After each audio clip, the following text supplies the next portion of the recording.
تاریخ کی سب سے بڑی زمینی سلطنت کون سی تھی؟ یو ول سے دیٹ رومنس، پرشنس، رونگ، بلکہ منگولین امپائر۔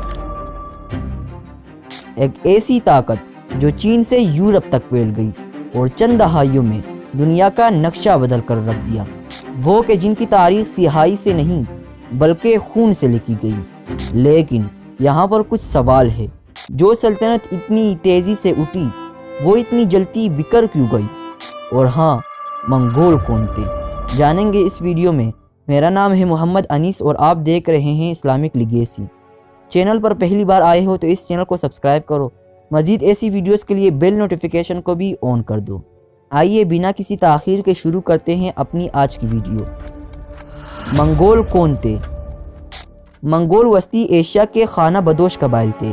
ان کی زندگی گھوڑوں، شکار اور سخت موسموں کے درمیان گزرتی تھی۔ یہ لوگ بچپن سے گھڑ سواری سیکھتے، تیر اندازی میں ماہر ہوتے، نظم و ضبط کو جان سے زیادہ اہم سمجھتے، لیکن ان کے پاس کوئی متحد قیادت نہیں تھی۔ اور پھر 12ویں صدی کے آخر میں ایک شخص ابھرا، تیموجن، جو بعد میں چنگیز خان کہلایا۔ وہ چنگیز خان جو کسی گاؤں سے گزرتا تو اس گاؤں کو راکھ کر دیتا۔ اس نے بکھرے قبائل کو متحد کیا، وفاداری کو نسل پر ترجیح دی، قابلیت کی بنیاد پر لیڈر منتخب کیے۔ چنگیز خان نے منگولوں کو صرف جنگجو نہیں بلکہ ایک منظم فوجی طاقت بنا دیا۔ اور پھر منگولوں کے فتوحات کا دور شروع ہوا۔ فتوحات کا طوفان۔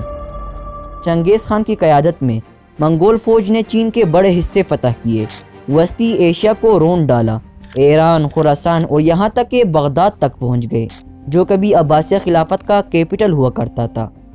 ان کی جنگی حکمت عملی، تیز رفتار حملے، نفسیاتی خوف اور مکمل نظم و ضبط سے شہر یا تو سر جھکا دیتے یا مکمل تباہ ہو جاتے۔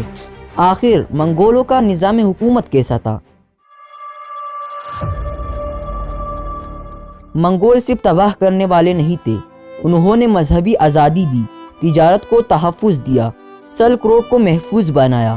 اس دور میں تجارت بڑھی، ثقافتوں کا تبادلہ ہوا، مشرق اور مغرب قریب آئے۔ یہی دور تاریخ میں کہلاتا ہے پیکس منگولکا۔ لیکن تاریخ کا ایک اصول ہے کہ ہر عروج کو زوال ہے، اسی طرح منگولوں کا بھی زوال شروع ہوا۔ چنگیز خان کی موت کے بعد سلطنت اس کے بیٹوں اور پوتوں میں بٹ گئی۔ وقت کے ساتھ سلطنت مختلف خانیتوں میں تقسیم ہو گئی، قیادت متحد نہ رہی، آپس کی لڑائیاں بڑھ گئی، ایک ہی سلطنت 4 الگ راستوں پر چل پڑی۔ اور پھر چین میں تبدیلی آ گئی۔ چین میں تبدیلی۔ چین میں منگول حکمران یوان خاندان کہلائے، لیکن وقت کے ساتھ وہ چینی ثقافت میں گل مل گئے۔ پرانی منگول جنگی روح کمزور پڑ گئی، عوامی بغاوتیں شروع ہو گئی۔ آخر کار منگول چین سے نکال دیے گئے۔ یورپ، مشرق وسطیٰ اور ایشیا میں مقامی طاقتیں مضبوط ہو گئی۔ منگول فوجی برتری ختم ہونے لگی، وبائیں اور معاشی مسائل بڑھے۔ سلطنت جو کبھی ناقابل شکست تھی اب دفاع میں چلی گئی۔ انجام۔ چند نسلوں کے اندر دنیا کی سب سے بڑی سلطنت ٹکڑوں میں بٹ گئی۔ نہ کوئی آخری جنگ، نہ ایک دن کا خاتمہ، بلکہ آہستہ آہستہ زوال۔ منگول سلطنت ہمیں سکھاتی ہے، طاقت صرف فتوحات سے نہیں چلتی بلکہ نظام، اتحاد اور تسلسل سے چلتی ہے۔ جو سلطنت اندر سے بکھر جائے اسے باہر کا دشمن گرانے کی ضرورت نہیں پڑتی۔ منگول سلطنت کا عروج تاریخ کا سب سے تیز عروج تھا اور اس کا زوال ایک خاموش سبق۔ سوال یہ نہیں کہ وہ کتنے طاقتور تھے، سوال یہ ہے کہ ہم نے ان کی کہانی سے کیا سیکھا۔ اگر آپ کو یہ ویڈیو اچھی لگی ہو تو اس ویڈیو کو لائک کر دو، ہمارے چینل کو سبسکرائب کرو اور مزید ایسی ویڈیوز کے لیے بیل نوٹیفیکیشن کو بھی آن کر دو۔ اپنا بہت سارا خیال رکھنا۔ جزاک اللہ۔ اللہ حافظ۔